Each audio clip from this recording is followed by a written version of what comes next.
And just like magic, we've popped back into Squad 44 for the newest update 1.5, and they've added in a ton of new things. We should probably talk a lot about that. God, there really is just so much to get started on with this new update. It's absolutely incredible. Squad 44 reached out to sponsor a video, initially for Iwo Jima and the Japanese expansion. However, that has been delayed, but they've given me and sent some exclusive content showing off the new map. So let's jump straight into it.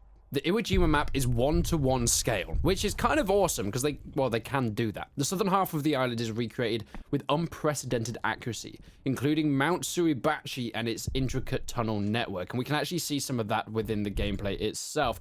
The tunnels and moving between them, exactly where the Japanese have set up their flags, and of course their canteens, their mess areas, where they eat, where they sleep, and you can hear the bombs hitting overhead and bits of rock crumbling down, and it's incredibly atmospheric in nature.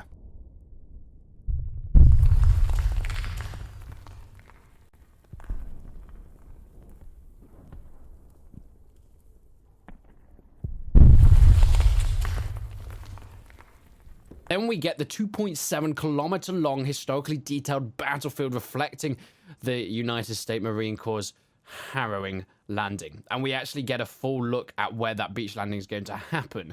From the carriers that come onto the land, of course, to the sound effects that are so well refined and incredibly loud as well. The carriers, they open and everybody can run off at that point. It looks like they're all to be automated as well, but we've also got the tanks that can get up onto the beach. And, of course, a look at the first-person perspective of these amphibious tanks that have the stabilizers on the back of them, and they come off the big huge ships where the artillery is bombarding this beach with all sorts. Now, we get a nice flyover of the beach. It is absolutely huge, I might add. Like, I have not seen anything like this in a long time. The detail and how brutal it's going to be trying to scale up this beach is just an absolute another level, and I cannot wait to fully get my hands on being able to play this. Now, if we move a little bit longer, we get to see a bit more inland, the incredible detail that's got in. And once again, this is 1:1, so this will probably be one of, if not the biggest map that Squad 44 has to offer. With the mounted guns, with the bunkers as well, that the Japanese faction will be able to be shooting out of.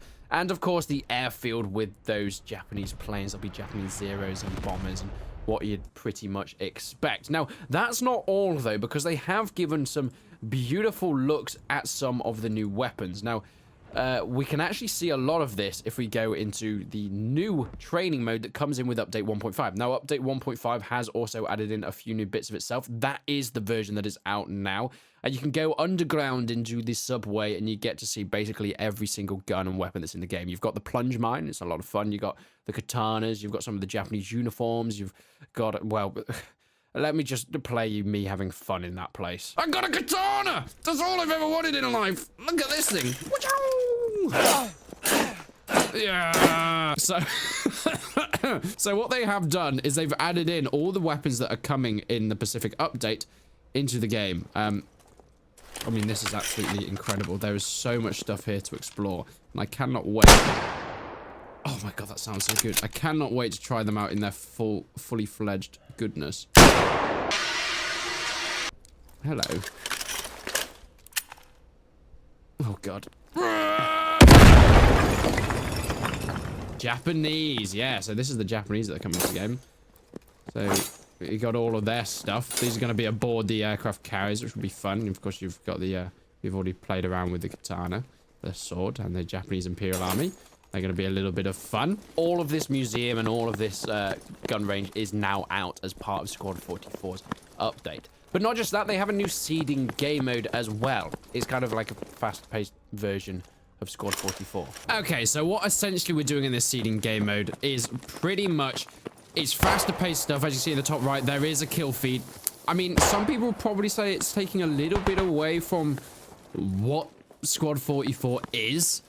However, they did a similar thing in Hell Let Loose with the skirmish game mode.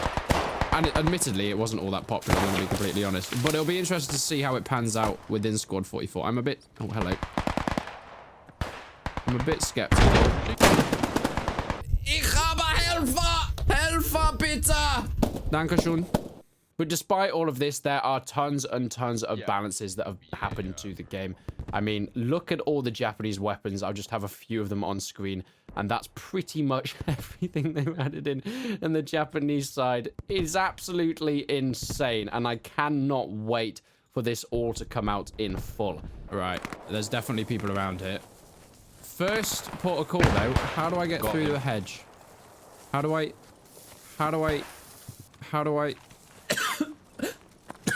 Oh god, nothing can ever go wrong running across an open field. Let's be honest. We're all good. Oh god, be careful, lads. As a dead man. Now, if I was a medic, I'd do something about this, but I'm not. So I'm just gonna walk over your dead body. There's a dead German here. I mean, as he should be, really, let's be honest. This building has been blown to pieces. I wonder if there's anything down. Roger Dodger. Don't worry about it, boys. Yeah, got that bitch. Why did his arm look so weird when he did that? That was very odd. Ah!